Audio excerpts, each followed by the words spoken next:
Hello, everyone from Front Royal, Virginia. Fro-Row. We are here to talk about week 12 of Sunsets and Chica Take a Walk. And this week covers June 7th through the 13th. And for those of you who have not yet, this is the first in this series that you're watching.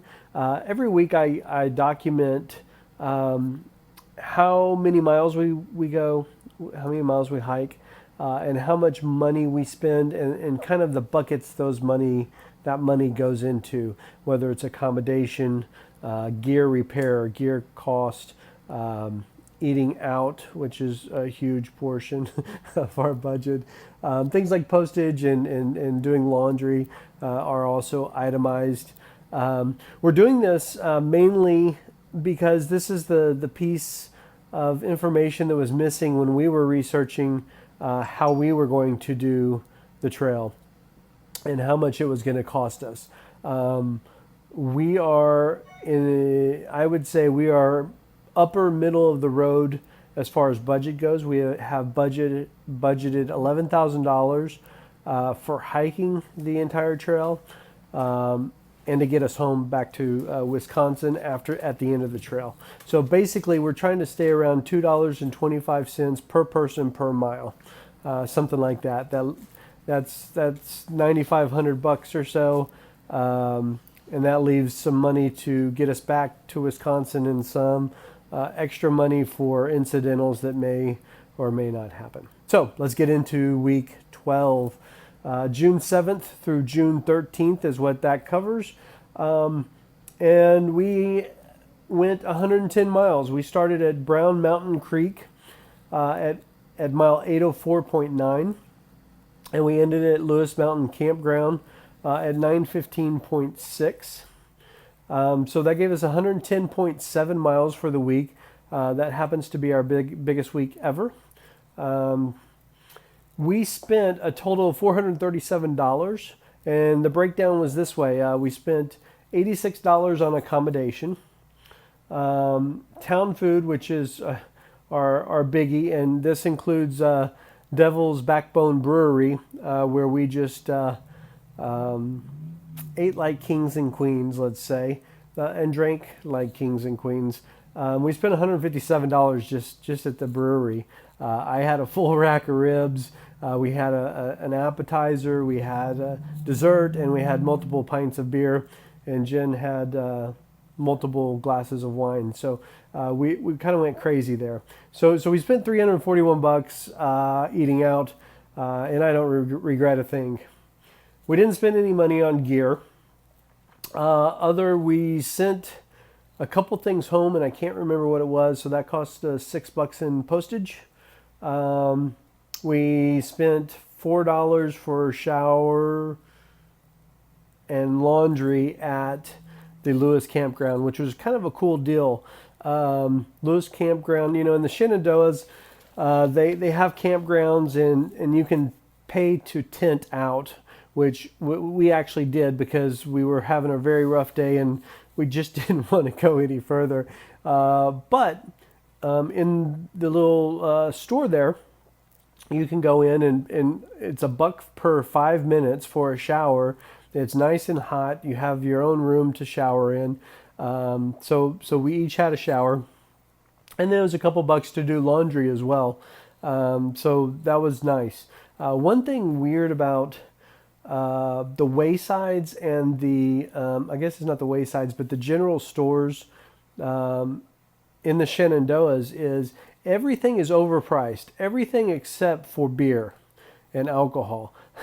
You can get a let's just say a Fat Tire beer, bottled beer for $1.50 or something like that. And you can't get that, in a regular grocery store that inexpensively. So it's it's kind of a weird deal that you can buy inexpensive beer. I say inexpensive, but Fat Tire is kind of a premium beer. If you went with Coors or Miller or something like that, it'd be less expensive.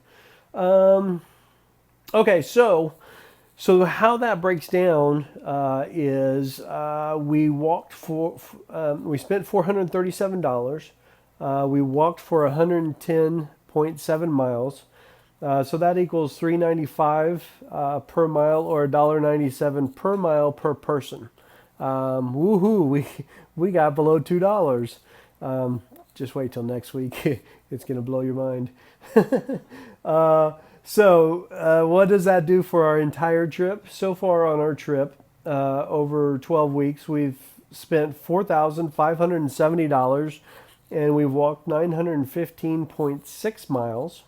And that gives us $4.99 or $2.50 per mile per person. So just a little bit higher than our budget. We're still recovering from those earlier first 2 or 3 months where our mileage our first 2 months where our mileage just wasn't very big. Now we're getting some dividends from putting in bigger days. Even though big miles aren't really our focus, it's just a natural progression, and we're feeling pretty good doing 18s to 20s now, where before it was, a struggle to get us up to 16. So we had several milestones this week. We hit the 900 mile mark. We did had our biggest week, which was 110.7. Previous biggest week was like 104, 105, something like that. We had our biggest day ever, which was 21.4. We saw our first bear. First day in the Shenandoah National Park, we saw a bear.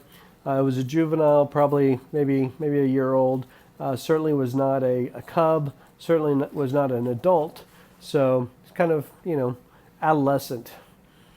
I think it was a milestone of entering the Shenandoahs. It was something we had been looking forward to some time. All right, last part of this thing is answering your questions.